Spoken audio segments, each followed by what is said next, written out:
बिस्मिल्लाहिर्रहमानिर्रहीम।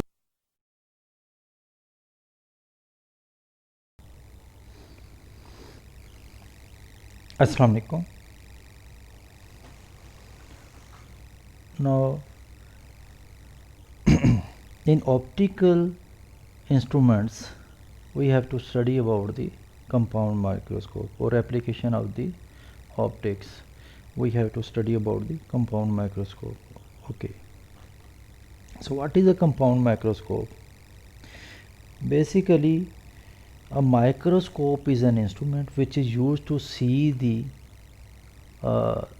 smallest, micro means small, scope means to see, smallest things और objects.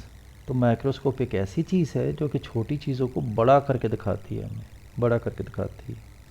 अब हम देखते हैं ये काम कैसे करती है। पहले तो ये देखें कि माइक्रोस्कोप के अंदर जो है कह लें कि जो सिंपल एक लेंस होता है in case of simple microscope, जो कि एक वर्चुअल इमेज उसका बनाता है, जो कि इनलार्ज होता है, मैग्नीफाइड होता है। लेकिन कंपाउंड माइक्रोस्कोप की जब बात आती है तो उसमें एटलीस्ट 2 लेंस होते हैं, लेकिन 2 से ज़्यादा भी हो सकते हैं। ज़्यादा इसलिए कि उसकी जो रिजॉल्विंग पावर है उसको बेहतर करने के लिए। तो अब हम देखते हैं ये कैसे काम करते हैं। तो ये देखें, इसमें 2 लेंसेज हैं। एक लेंस जो है वो ऑब्जेक्ट की तरफ रखा जाता है और एक आँख की तरफ। तो जो ऑब्जेक्ट की तरफ है वो ऑब्जेक्टिव है, जो आँख की तरफ रखा जाता है उसे हम आई पीस कहते हैं। अब यहाँ पे देखें, ये इसकी जो है वो आपको नज़र आ रही होगी कि कैसे जो है ये माइक्रोस्कोप किस शक्ल में होती है। तो ये आप लोगों ने लैब्स के अंदर देखी भी हुई है, इस पे काम भी किया होगा।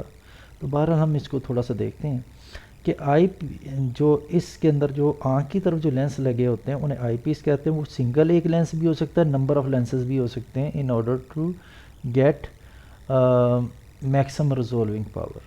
अच्छी से अच्छी रिजॉल्विंग पावर के लिए हम जो है मुख्तलिफ़ किस्म के लेंस लगा के कुछ कंस्ट्रक्शन भी कर सकते हैं।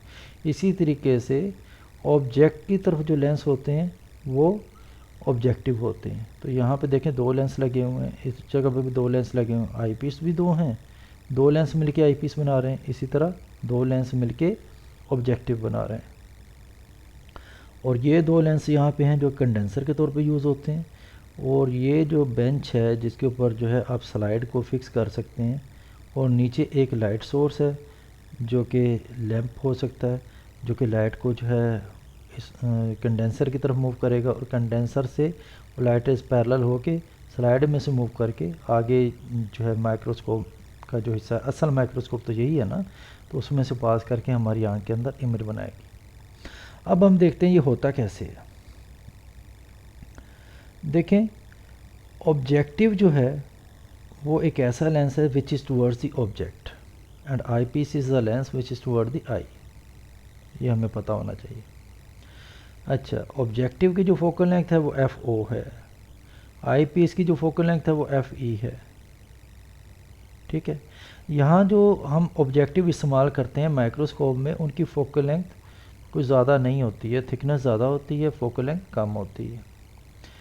और जो हम आई पीस यूज़ करते हैं उसकी फोकल लेंथ जो है as compare to the objective काफ़ी ज़्यादा होती है। ओके, अब दूसरी चीज़ जो यहाँ समझने वाली है कि हम ऑब्जेक्टिव की तरफ ऑब्जेक्ट को रखते हैं, लेकिन ऑब्जेक्ट को रखते हैं बियॉन्ड एफ़, यानी एफ़ और 2F के दरमियान में। जब एफ़ और 2F के दरमियान में रखेंगे तो उसका एक रियल इमेज बनेगा which is inverted on other side. अगर हम उस ऑब्जेक्ट को एफ ओ के करीब करते जाएं, यानी कि प्रिंसिपल फोकस जो ऑब्जेक्टिव का है एफ ओ, उसके करीब करते चले जाएं तो इमेज का साइज़ बढ़ता चला जाएगा। तो हमारी कोशिश ये होती है कि हम प्रिंसिपल फोकस के करीब करीब किसी जगह पे भी उस ऑब्जेक्ट को रखें। तो हम जो है इसको ऊपर नीचे मूव करके ऑब्जेक्टिव को हम जो है एडजस्ट कर सकते हैं उसकी कि कितना दूर उसे होना चाहिए, प्रिंसिपल फोकस से कितना दूर होना चाहिए। अब इससे जो बनने वाला इमेज है, इमेज 1, ये इमेज 1 जो बन रहा है ये बनता है आई पीस की प्रिंसिपल फोकस और ऑप्टिकल सेंटर के दरमियान में। आई पीस का प्रिंसिपल फोकस क्या है, एफ ई, और इसके ऑप्टिकल सेंटर के दरमियान में ये इमेज बनेगा। जब उसके दरमियान में इमेज बनेगा और ये इमेज जो है, जो फर्स्ट इमेज है जो कि ऑब्जेक्टिव से बना है, ये आई पीस के लिए ऑब्जेक्ट के तौर पे एक्ट करेगा। अब आई पीस जब इससे इमेज बन आई पीस से जब इमेज बनेगा इसका, इस इमेज से जो सेकंड इमेज बनेगा I two, that is virtual.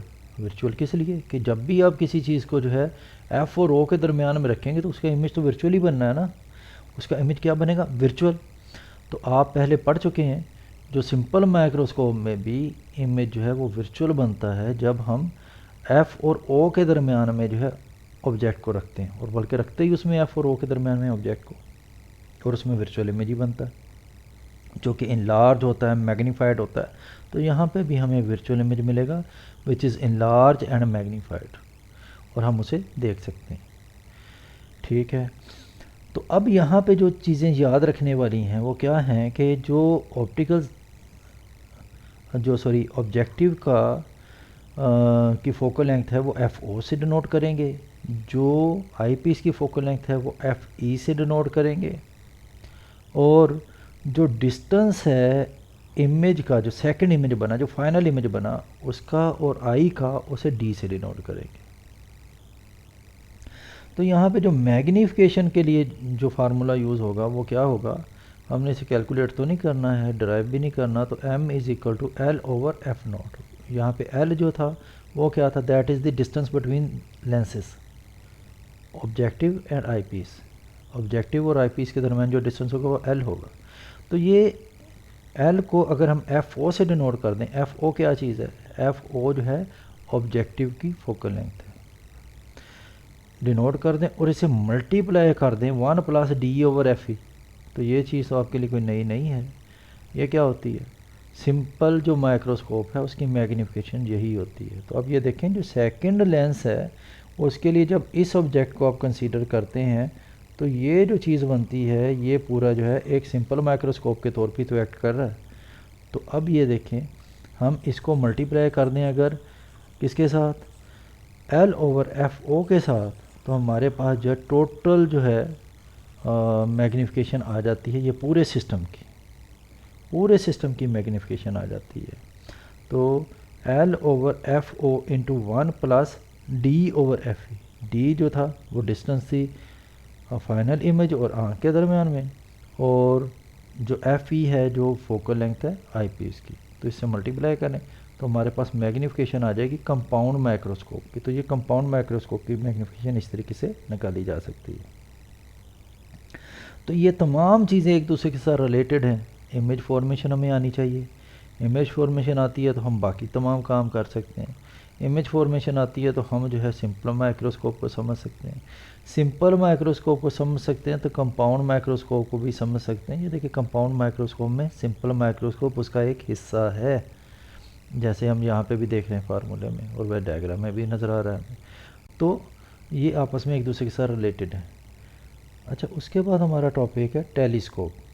Tele mean दूर, यानी कि दूर, स्कोप मीन टू सी, तो दूर की चीज़ों को देखना, टू सी फार ऑब्जेक्ट, तो बहुत दूर की चीज़ों को देखने के लिए हम किस चीज़ को इस्तेमाल करते हैं, टेलीस्कोप को इस्तेमाल करते हैं। तो यहाँ पे भी देख लें कि दो लेंस ही यहाँ पे हम यूज़ कर रहे हैं, one is for objective, other one is for eyepiece which is toward the eye and objective which is toward the object. Okay, तो ये दोनों किस्म के जो लेंसेज हैं ये दो पाइप्स के अंदर फिट होते हैं उनके एंड पे, और एक पाइप दूसरे पाइप के अंदर मूव कर सकता है, यानी इन दोनों के दरमियान डिस्टेंस को हम कम ज़्यादा कर सकते हैं। तो लेंसेज के दरमियान डिस्टेंस को हम एडजस्ट कर सकते हैं to see the large and magnified and clear image, उसकी रिजोल्विंग पावर को भी एडजस्ट करने के लिए, तमाम कुछ करने के लिए तो ये कर सकते हैं। अच्छा, अब ये देखें कि दिखने में तो ये हमें जो है वो माइक्रोस्कोप की तरह ही नज़र आ रहे हैं, लेकिन कुछ फ़र्क है। माइक्रोस्कोप में हमने देखा था कि जो ऑब्जेक्टिव लेंस था उसकी फोकल लेंथ हमने कम ली थी, कम फोकल लेंथ थी। अब यहाँ पे जो ऑब्जेक्ट होगा वो तो बड़ी दूर होगा, तो दूर से आने वाली रेस पैरेलल होती हैं। तो यहाँ पे हम जो है क्योंकि एक बड़ी पाइप भी यूज़ कर रहे होते हैं, तो हमें ऑब्जेक्टिव जो है वो उसकी फोकल लेंथ ज़्यादा चाहिए होती है और आई पीस की फोकल लेंथ कम चाहिए होती है। ठीक है, अगर जो है आपको पता है जिस लेंस की फोकल लेंथ ज़्यादा होगी उसकी थिकनेस कम होगी, और जिस लेंस की फोकल लेंथ जो है कम होगी उसकी थिकनेस ज़्यादा होगी। तो इसकी जो है हम थिकनेस कम अज़ कम रखते हैं, ये डायग्राम पे ना जाएं आप। और दूसरी चीज़, जो डायग्राम के अंदर हमने उसकी थिकनेस ज़्यादा बनी हुई है वो एक अलग मसला है, लेकिन बनाने वाले ने बना दी है, लेकिन डायग्राम पे जाने की ज़रूरत नहीं है। दूसरी चीज़ जो है, अपर्चर जो है वो आई पीस का कम और ऑब्जेक्टिव का ज़्यादा होगा, लेकिन यहाँ पे हमें उल्टा नज़र आ रहा है। बहरहाल आपने ये जहन में रखना है कि ऑब्जेक्टिव का अपर्चर जो है वो ज़्यादा होगा क्योंकि उसे ऑब्जेक्ट की तरफ होना है, और आई पीस का अपर्चर कम होगा क्योंकि उसे सिर्फ हमने अपनी आँख से लगाना है और उसके थ्रू देखना है। तो ये देखिए, दूर से आने वाली लाइट रेस पैरेलल होती हैं। पैरेलल लाइट रेस ऑलमोस्ट किस चीज़ पे कन्वर्ज होती है? प्रिंसिपल फोकस पे। तो इसका प्रिंसिपल फोकस हमने क्यों इसकी जो है फोकल लेंथ ज़्यादा ली थी, ताकि जो दूर से आने वाली लाइट रेस अगर जो है कन्वर्ज हों और प्रिंसिपल फोकस के करीब करीब जाके इमेज बनाएं, जैसे यहाँ नज़र आ रहा है, तो वो इमेज जो है एफ ई, और यानी एफ ई का क्या मतलब है, आई पीस के जो focal length sorry principal focus और ऑप्टिकल सेंटर के दरम्यान में बने, ये आई पीस का प्रिंसिपल फोकस है। तो प्रिंसिपल फोकस और ऑप्टिकल सेंटर के दरम्यान में ये बनना चाहिए, इसलिए हम इसकी फोकल लेंथ ज़्यादा लेते हैं ऑब्जेक्टिव की। तो ये देखें, इमेज बना, इमेज 1 जो बना एफ ई और ओ के दरमियान में। ओ क्या है? ऑप्टिकल सेंटर है इसका, आई पीस का। आई पीस के ऑप्टिकल सेंटर और एफ ई के दरमियान में बना ये इमेज। ओके, तो अब ये देखें, ये बिल्कुल बाकी अब चीज़ें वैसे ही हैं जैसे आपने जो वो सिंपल माइक्रोस्कोप में पढ़ा, जैसे आपने कंपाउंड माइक्रोस्कोप में पढ़ा, वैसे ही यहाँ पे भी ये देखें, जो आई पीस है वो एक वर्चुअल इमेज बनाएगा, क्योंकि उसके ऑब्जेक्ट जो है उसकी प्रिंसिपल फोकस और ऑप्टिकल सेंटर के दरम्यान में, इसलिए ये क्या बनाएगा? एक वर्चुअल इमेज बनाएगा, which is magnified, highly magnified, highly enlarge. ठीक है ना, बहुत ज़्यादा इनलार्ज होगा, मैग्नीफाइड होगा। ठीक है, तो इस तरीके से ये इमेज बनाएगा। अब हम देखते हैं कुछ चीज़ें जो जहन में रखनी है, पहले वो देख लें कि ऑब्जेक्टिव की जो फोकल लेंथ है वो एफ ओ है, आई पीस की जो फोकल लेंथ है वो एफ ई है, और यहाँ पे देखें आई वन जो था वो इमेज जो बनाया था ऑब्जेक्टिव ने, आई टू जो है वो इमेज जो बनाया है आई पीस ने, which is much in large, virtual as well as upright as well. तो अपराइट भी है, वर्चुअल भी है। अब ये देखिए, इसकी मैग्नीफिकेशन के लिए फार्मूला जो हम यूज़ करते हैं, that is M is equal to F O over F E. यहाँ पे एफ ओ क्या है? Focal length of the objective. F E क्या है? Focal length of the eyepiece.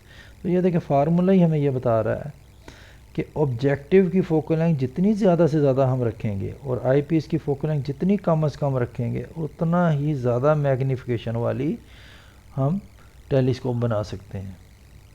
तो जितनी हम उसकी जो मैग्नीफिकेशन ज़्यादा करना चाहते हैं, हमें आई पीस की जो है फोकल लेंथ कम से कम होनी चाहिए, ऐसा लेंस यूज़ करें, और ऑब्जेक्टिव में ऐसा लेंस हम यूज़ करें जिसकी फोकल लेंथ ज़्यादा से ज़्यादा होगी।